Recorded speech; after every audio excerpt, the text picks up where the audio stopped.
Good morning, good afternoon, and good evening, everybody. I hope that you're doing good. Sorry that the video is a little bit late today. The beta was down for most of the morning and the afternoon, so I was only able to get on just now. We're going to be going over Balance Druid and the Necrolord Covenant.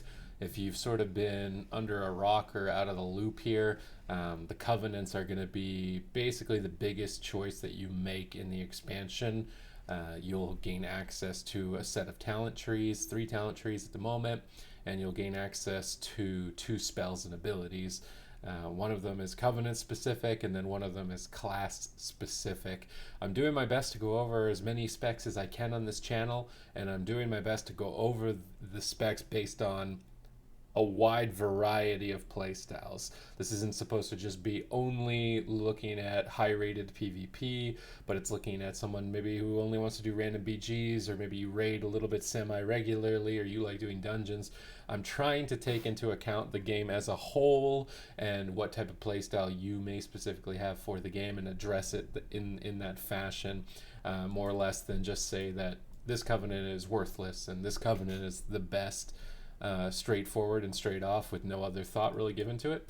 So today is going to be Balance Druid. It's going to be Necrolords. My first opinion of this when I looked at it right away was that this is the safe pick for PvP.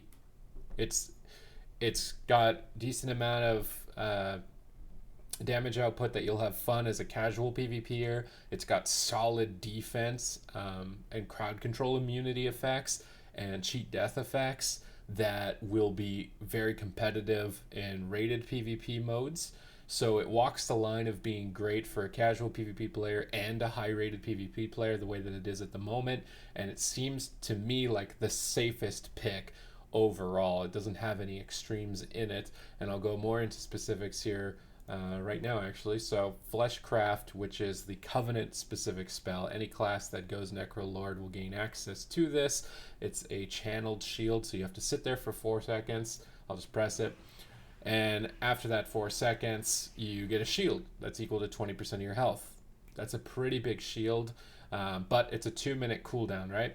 So it's not that great. There's something in the talent trees that we're going to go over later on in the video that makes it crazy good, especially in rated arena, maybe even in battlegrounds a little bit, especially if rogues annoy you. If rogues make you angry, there's something in the talent trees that you're going to want to wait to see.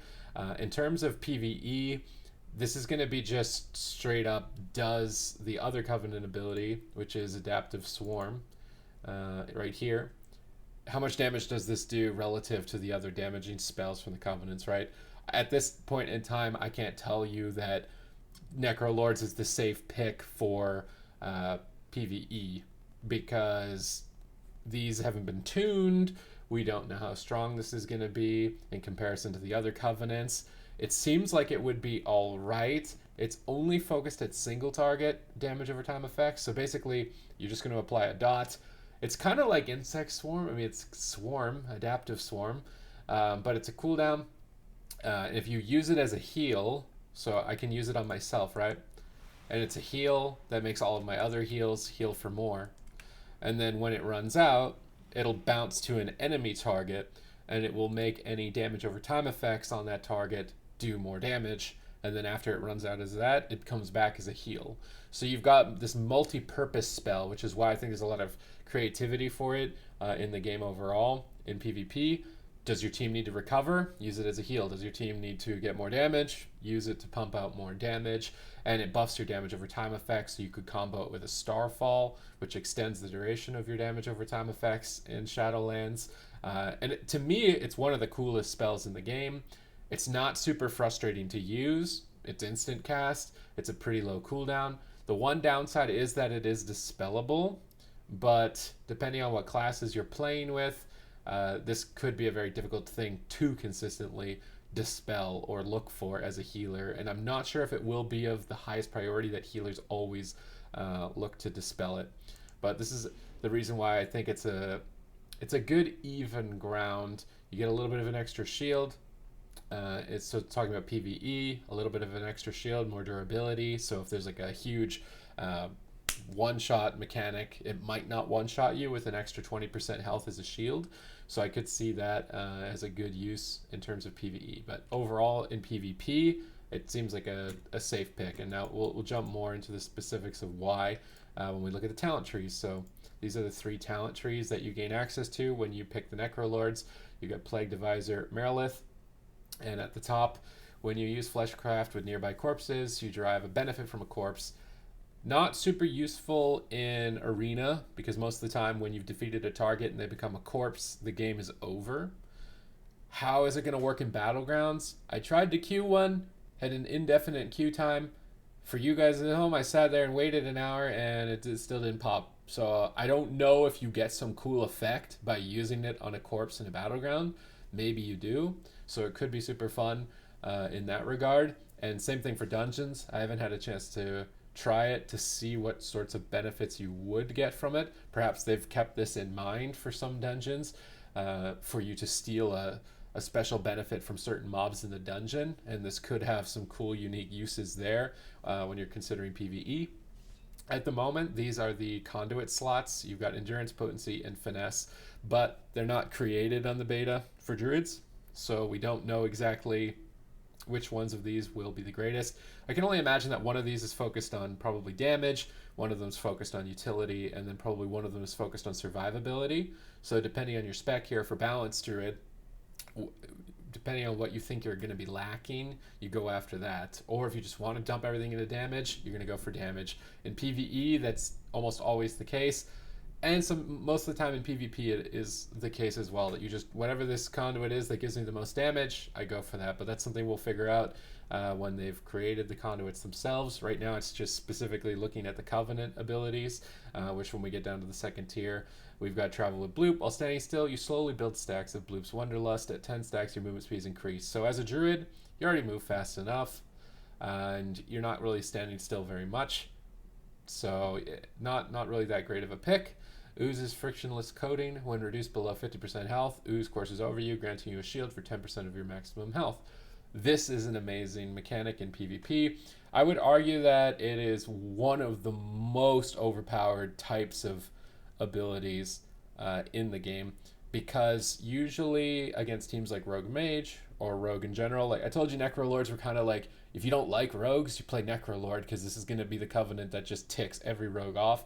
They want to just 100-0 you in a stun. If they dip you below 50% health, you get a little bit of an extra shield. It's pretty hard to burst you down in that little window. So in my mind, this is actually one of the best PvP kind of passives you could get from the Covenant. And then moving over to Plague's Preemptive Strike. Your first attack or spell cast on an enemy increases your damage done to them by 10% for 5 seconds. Doesn't occur if Plague is currently busy, preemptively striking another target. So in dungeons, this is really good because you're going trash pull to trash pull, and you're just going to have 10% more extra damage on a target, and it seems like that would be wise for you in a dungeon. In a random battleground, that could be the case as well if you've got some healers. But if you don't have healers and you're just going solo, then you might want the extra health so that you can deal with rogues. Again, we're looking from the Balance Druid perspective, right? But I could see this heal having more use in PvP, not so much in PvE, and this getting a lot of use in a dungeon. Perhaps not so much on a raid boss, but a Mythic Plus where you're consistently switching to new targets. I could see this being very valuable. And then this one, you don't need to worry about movement as a druid, so it's kind of a write-off. And then we move down, we get a Finesse Conduit, still not available, so we'll move on to the next Covenant tier. We've got Kevin's Keyring, which allows the opening of locks that require up to 600 skill. I didn't know that things were still actually locked. Each second spent channeling Fleshcraft reduces Kevin's Keyring's cooldown by 1 hour. So this tier, we saw this on the Night Fae when I reviewed it in my other video. If you want to check it out for the Balance Druid, this sort of tier on the talents is kind of just some quality of life, it's kind of fun, not really specific to combat. So if there's lockboxes you're finding a lot, perhaps you'd want to go for that. Plagueborn Cleansing Slime. Defeating enemies has a chance to deploy your Plagueborn Cleansing Slime, which improves the remaining durability on your armor. So maybe a little bit of repair might be better for your wallet, your pocketbook there. But I say that this tier is sort of just for fun. You've got to consider that underneath it is a conduit. So you might think that this lock skill is more fun than the repair bill, but if an endurance conduit is not better than a finesse conduit, you will want to go for this one into the conduit if you only care about combat, right? If you only care about performance. If you're just casual world quester, you don't really care, you think that's more fun, then obviously go for what you want to go for. But if you're looking for performance, whether or not it's dungeons, raids, PvP, rated PvP, whatever it is, you'll want to consider what's below it before picking the ones that are just for fun. But then either way, we got some conduits, and then we got the final tier. And this is why I said that this talent tree ticks rogues off. Fleshcraft renders you immune to crowd control. So you remember that shield that we just saw? This shield? In skirmishes, I could use this in the starting room of the arena, and it was still up when the gate opened. You could still use it even if they change that when the gate opens before the fight starts. Guess what that makes you immune to? It makes you immune to sap, and it makes you immune to cheap shot, garrote, and kidney shot. These are all spells that rogues want to start the fight with in PvP. How many times have you opened up and you're already kidney shot within the second that a rogue is on you, right? Well, instead of them being able to do that right away, they're going to have to hammer through this shield first. So this is very good in PvP, especially against rogues, even just in general. It means that the team can't immediately crowd control you. You're going to have to start the fight kind of bruising each other a little bit to get that shield off. And then again, remember the added benefit of getting a heal when you dip low on health. And you're not really going to get benefit from the solvent, but the benefits from getting a shield at low health and immunity to crowd control already make this one of the best tiers for anti-rogue play. And Balance Druids generally struggle with rogues, so this will be a very good talent tree to pick overall as a safe pick, right? And the Necrolords are a safe pick, which is a little bit strange because they look rather dangerous, but they're the safe pick for PvP. And then in PvE, it seems like you won't know for sure until the tuning passes go through, but we can always look at things to consider, right? Because in Mythic Plus, cheat death effects are really potent, and just damage on multiple targets is really potent, so things like Plagueis Preemptive Strike could make it more viable. Moving forward to the second talent tree for the Necrolords, we've got Emeni, and this is going to be Emeni's Magnificent Skin. When you use your Necrolord class ability or spell, gain a stack of Emeni's Magnificent Skin stacking up to 4. Using Fleshcraft consumes your Emeni's Magnificent Skin to increase your maximum health by an extra 5% per stack for 2 minutes. So it's just going to make your shield twice as good, right? But only after you've used Adaptive Swarm 4 times. So Adaptive Swarm's 25-second cooldown, you're looking at close to 2 minutes before you're going to get an extra 20% bonus on it. So I would imagine that you'd still use the first Fleshcraft, and then 4 Adaptive Swarms in. When you use it again, you get extra health. And this could be a nice little benefit against not necessarily the rogue teams, right? So if rogues aren't great and you don't need to worry about them, let's be honest, when a rogue's not great, but if rogues end up not being great, or crowd control is not an issue for you, then this will just give you more defensive throughput, more survivability. In PvE, it might be harder to use this because generally it's like healer heal me. I need to focus on doing damage to get through this faster and clear it in time. So it might not have that much bang for your buck, but the kind of special effects of this I think are a little bit later on into the tree when we get to it. I cannot say that word. Cartilaginous legs. I feel like I should type that into Google, but I think I'm not going to. After taking fall damage, the health loss becomes a shield lasting 30 seconds. Not a big deal, fall damage in competitive play, right? Now, if you're prone to listening to your friends telling you to jump off bridges in WoW, this might help you. But other than that, again, if this is a tier that you're looking at and it's like, what, that's weird, that doesn't make me do more damage or make me heal more, I don't really care, you got to consider the conduit that's below it. Remember that when you're going through this for your own run, because you don't really get to go, well, you can go back on these talent trees with the little reset buttons, but this resource, Reservoir Anima, who knows how hard that is to get to be able to reset this, so you may want to just consider that, right? You're always looking ahead. Look ahead on the tree. Where is it going next? Where is it going next? Make sure that you're benefiting from the conduit the most, because the conduits could overpower or supersede the covenant abilities. So when there's one that you're just like, well, that's weird, whatever, I don't care, and you click it, no, no, no, you should care. But anyway, if you, yeah, again, that would be the only case. Maybe if you're questing out in the world, because at the start you're not going to fly right away. So maybe if you want to just take shortcuts that are giant hills, this is going to save you a little bit. But playing wild charge and then just before you hit the ground using wild charge prevents you from taking fall damage. So it's not that great of a benefit. But if this conduit is good, when they've released the conduits, then you're gonna have to do it. Over here we got Hearth Kidney Stone. And this is kind of like a play on words here, a pun. You may attune your Hearth Kidney Stone to any resting location and return to it. 24-hour cooldown, and it reduces by 5 minutes every killing blow. So you get another Hearthstone. How many? Okay, so they don't give you all the Hearthstones that you actually have. I'm pretty sure I have at least 2 Hearthstones. So I could have 3 Hearthstones.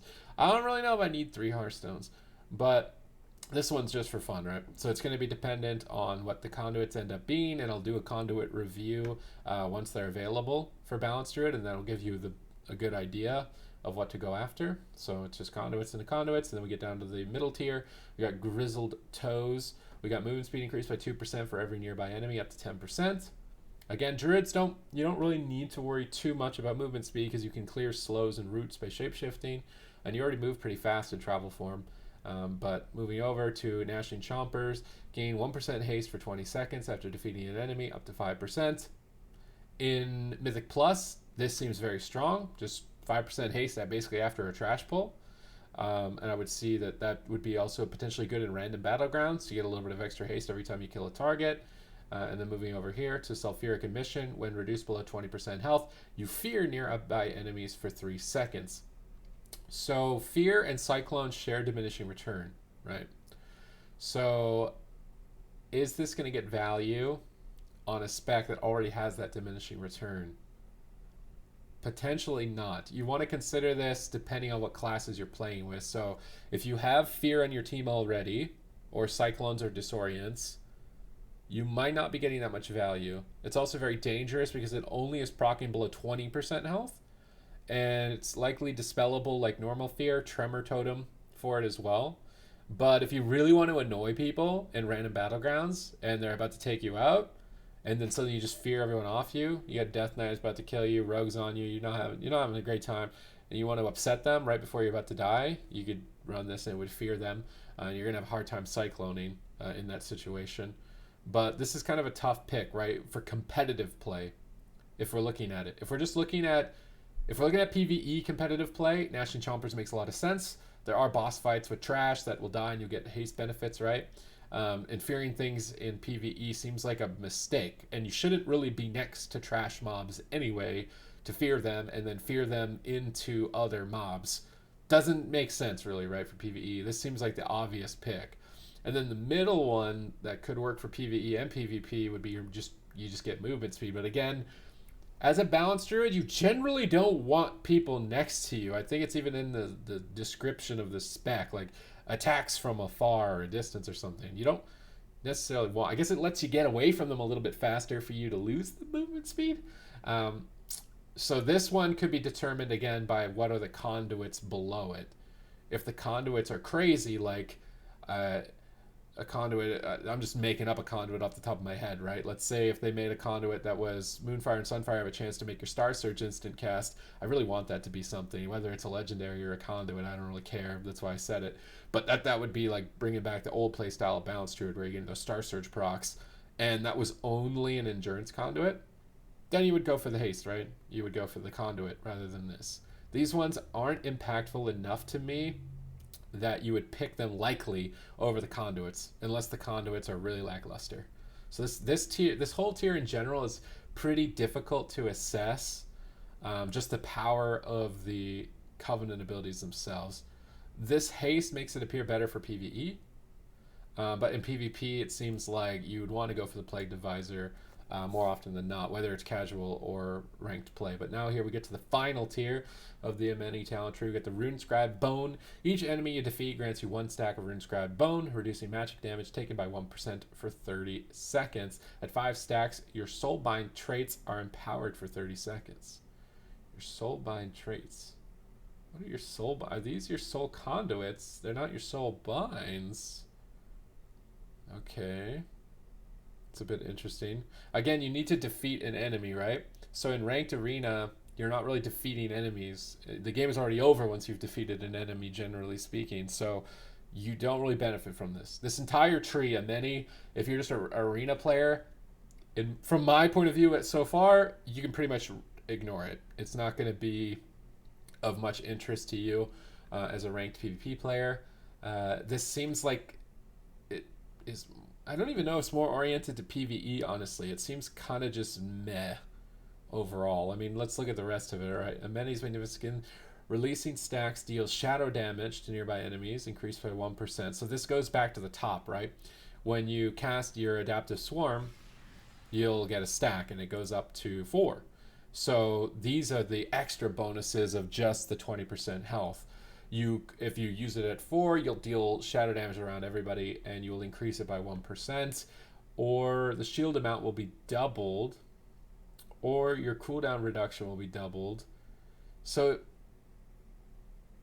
it's all of these. So these are your soulbind traits. These ones, just for my own purely, these are soulbind traits. These are soulbind conduits. So it will buff all of your traits that you picked.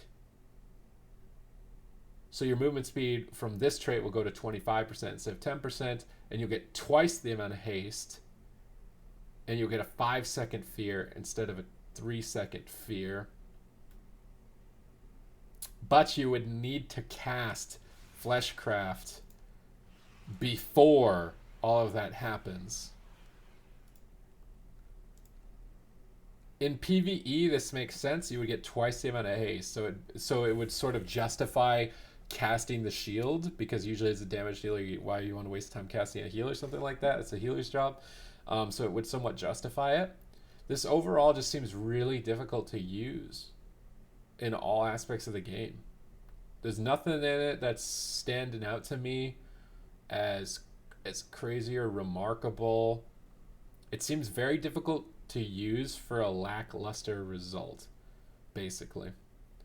So to me, Emeni is not fantastic at the moment for the talent tree choices, comparably to the Plague Divisor merit list. But let's see, we got one more to get to, right? We got the Bonesmith, Hirmir. Perhaps he's even more lackluster, and it's a case of like picking the lesser of the worst options for PvE. So on our soulbind traits here, Serrated Spalders inflict shadow damage to attackers over 5 seconds when hit at melee range.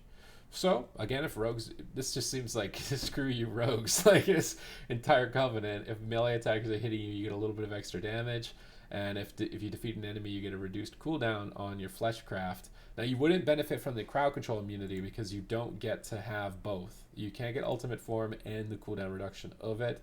And again, in ranked play, you don't really defeat enemies very much. In PvE, you don't really want to spend time casting in the heal as a damage dealer, so it doesn't seem to me that you would really want that. But at the same time, in PvE, you're not really wanting to get attacked. You're usually dead if anything's attacking you as a Balance Druid. So this is more PvP focused, and this could be another debate of whether or not which conduit gives you a better benefit rather than which minor soulbind trait effects. Okay, so you want to tune into that video, and I'll make it as soon as the conduits are available. Basically, I'm pumping out content as much as I can. The goal is 1 video a day at the moment, if not more.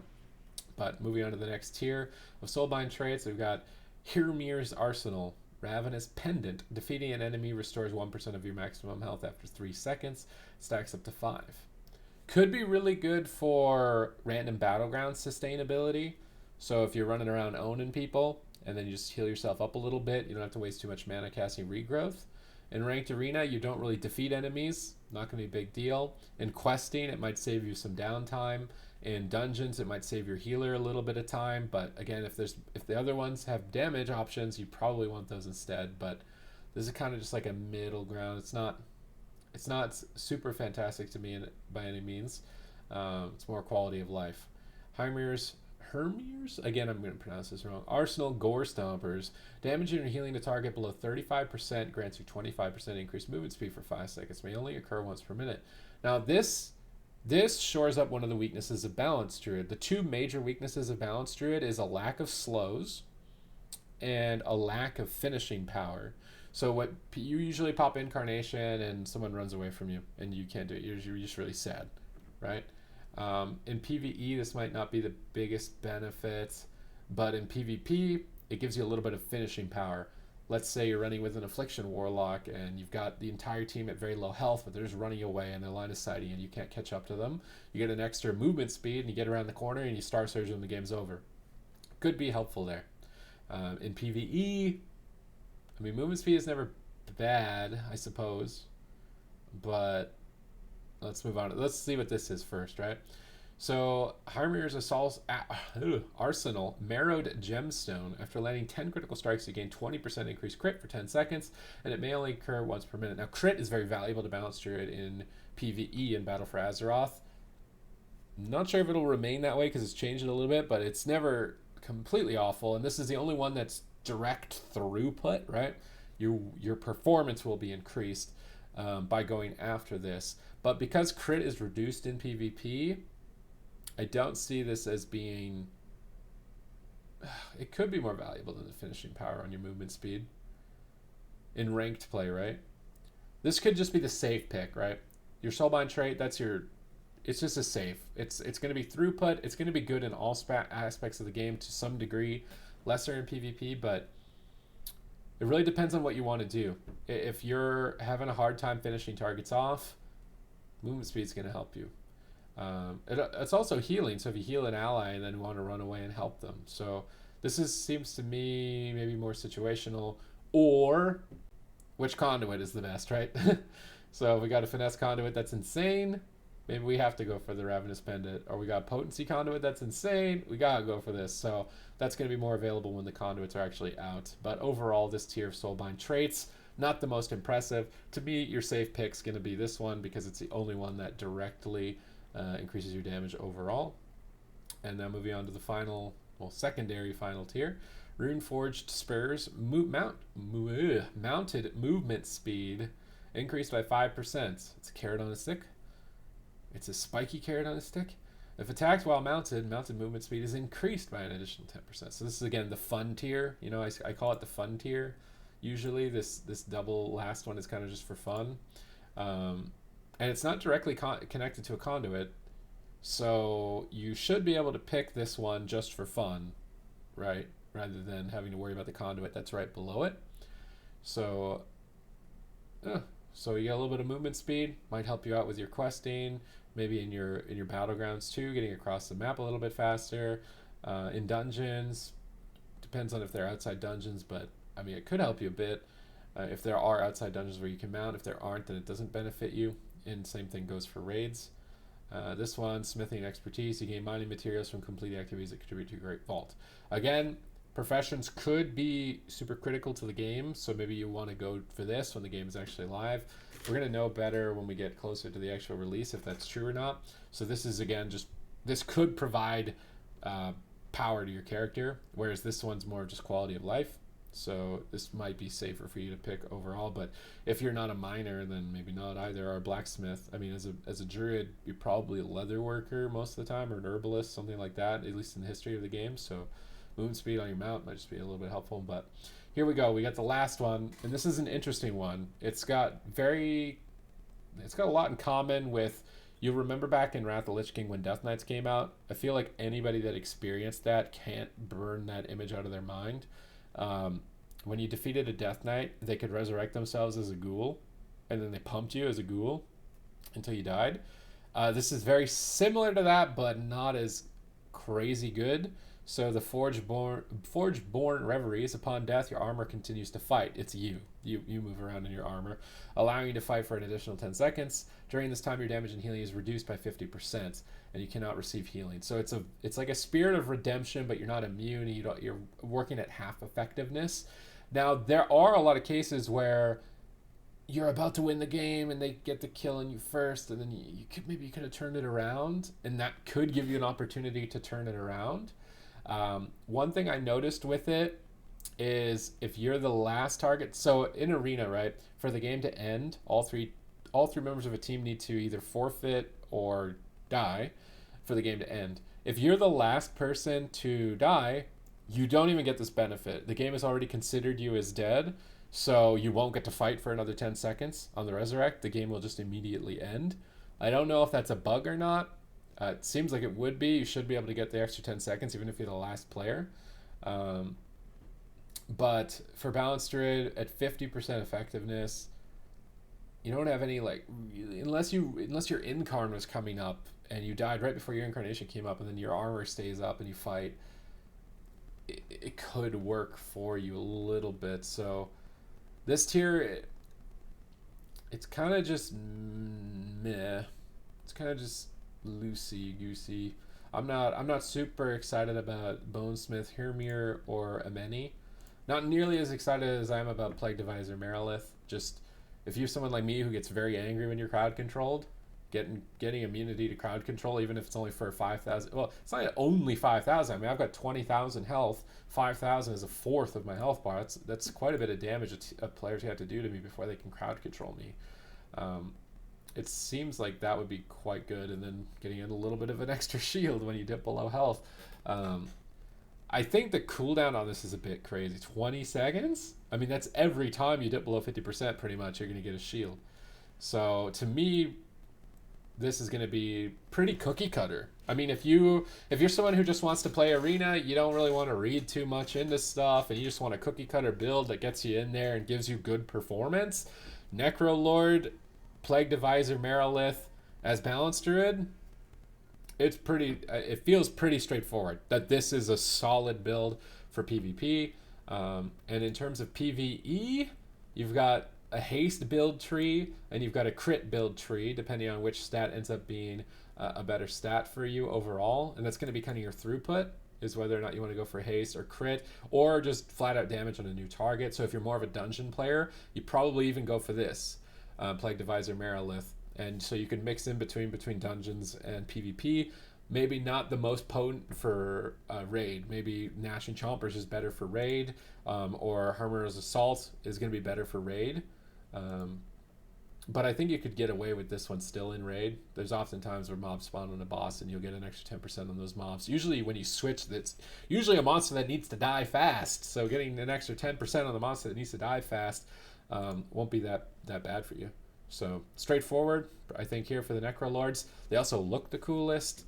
I mean, that's a personal opinion, but I really dig the aesthetic of the skulls and the bones and the undead, and they've got like skeleton naga, skeleton chimeras, skeletons, and then when you go out here, oh man, like this is crazy. When you get outside and you look at the zone that you're gonna kind of be dedicating yourself to, it's like Naxxramas, Super Saiyan, Kamikaze, like just maxed out, just insane zone overall, insane aesthetic, best mount.